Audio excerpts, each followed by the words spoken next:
As many of you know, I started the largest nonpartisan grassroots citizen organization in state history and then ran for governor because I was completely fed up with politics as usual in Annapolis and in Washington. Quite frankly, I still am. I think most Marylanders feel the same way.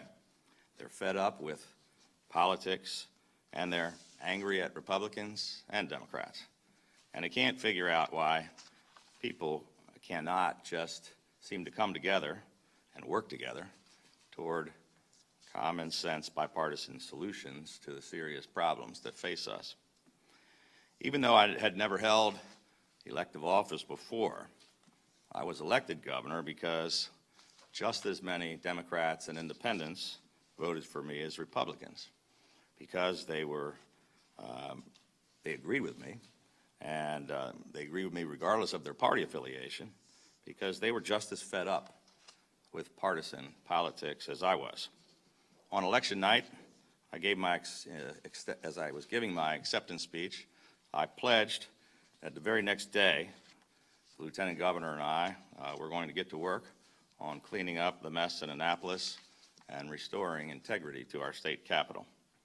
Nearly 3 years ago, I stood on the steps of our historic State House and took the oath of office. And as I did, I vowed that our new government would be held to a higher standard. I promised to build a government that would work for the people and not the other way around. And I vowed that we would usher in a new era of bipartisanship.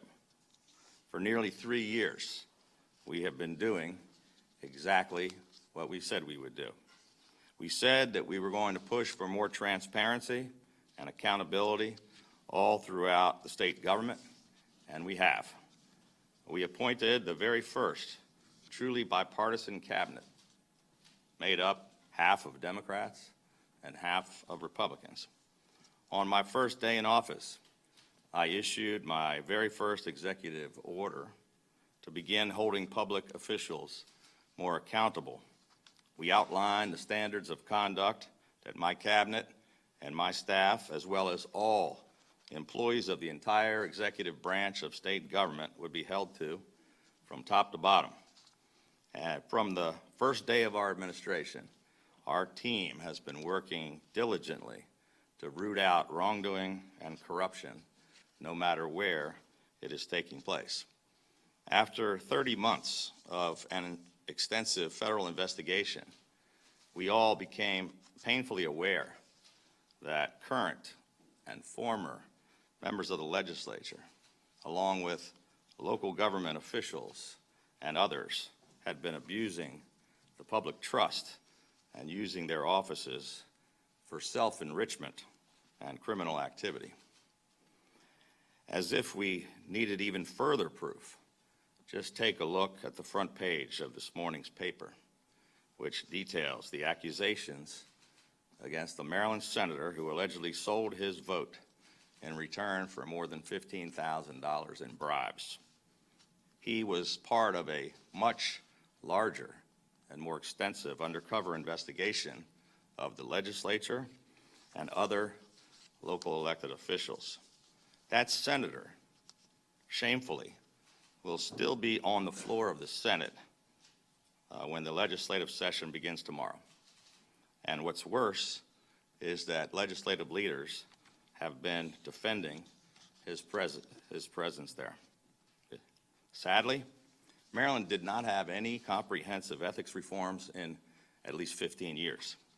Last year, we introduced our Integrity in Government initiative, a multifaceted effort to strengthen and toughen our state ethics laws and to provide oversight and create transparency to help the public understand how and why decisions are being made by Maryland's lawmakers. I was pleased to enact and sign into law the Public Integrity Act of 2017 in an effort to help restore the honor and the foundation of public trust that our proud institutions of government in Maryland once held.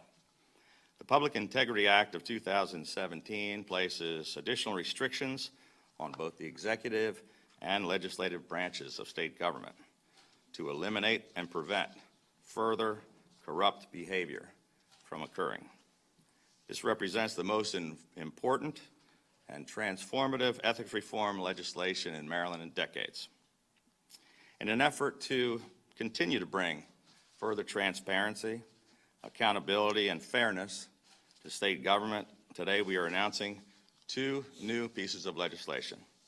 First, in order to make our state government more accountable to the people of Maryland, we are introducing the Government Accountability Act of 2018, which will establish term limits for members of the Maryland General Assembly equal to those imposed on the governor. Under our proposal, legislators would be allowed to serve a maximum of 2 consecutive 4-year terms, a total of 8 years, in each chamber of the Maryland Assembly. This historic State House once served as the first capital of the United States of America. It was just downstairs in our old Senate chamber where the Treaty of Paris was ratified, officially ending the Revolutionary War.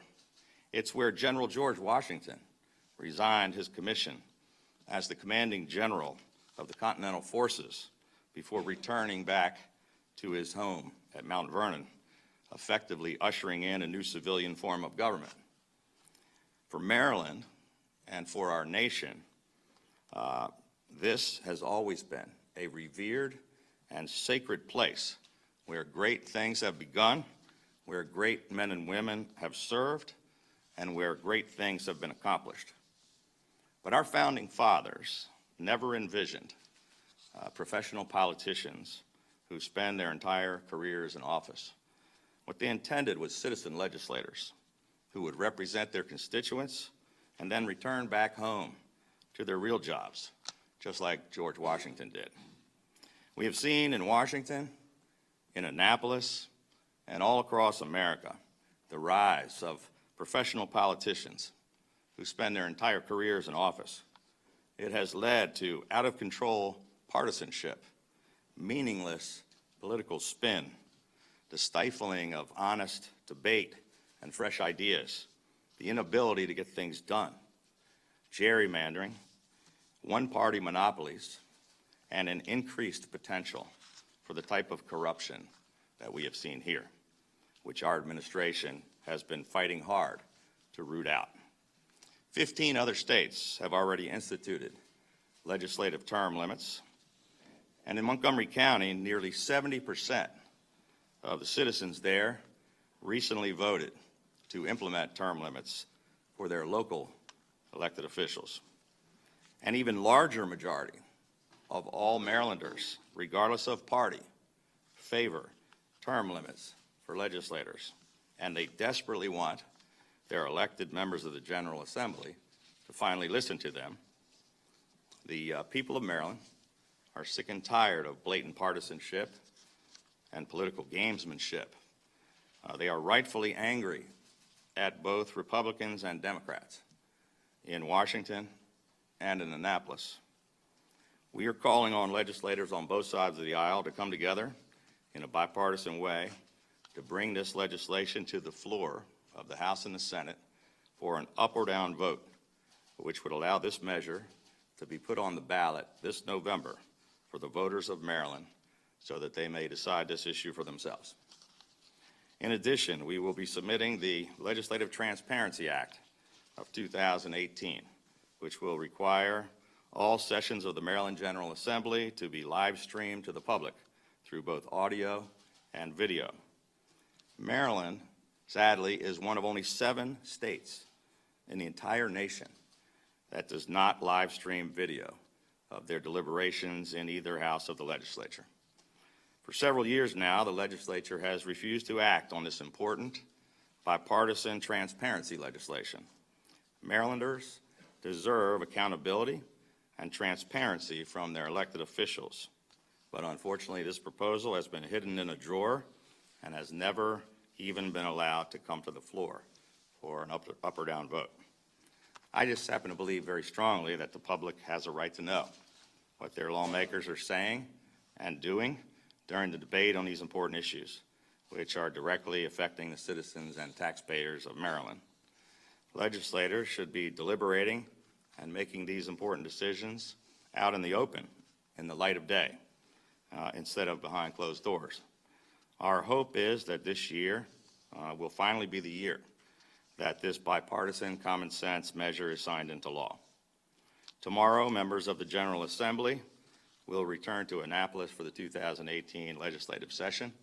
Frankly, it's been a little lonely around the State House, so we're looking forward to having them back in town for the next 90 days because there is much needed work to be done for the people of Maryland. As we did with ethics reform last year, over the coming weeks we'll be asking legislators on both sides of the aisle to join together with us to enact these meaningful reforms. Not a day goes by that I don't think about the immense responsibility that we have as public officials to serve the best interest of the citizens of Maryland. And I pledge that we will continue to do whatever it takes to put aside the politics and the partisanship and to work together with the legislature in a common sense bipartisan way to create a better sense of accountability to the citizens of our state and to ensure that the people of Maryland are being represented honestly and fairly. With that, I'd be happy to answer any questions you may have. Governor, I guess the lawmakers from the state already have 2 minutes. Citizens can vote out if they want there, so why not continue that? Citizens actually want to have the term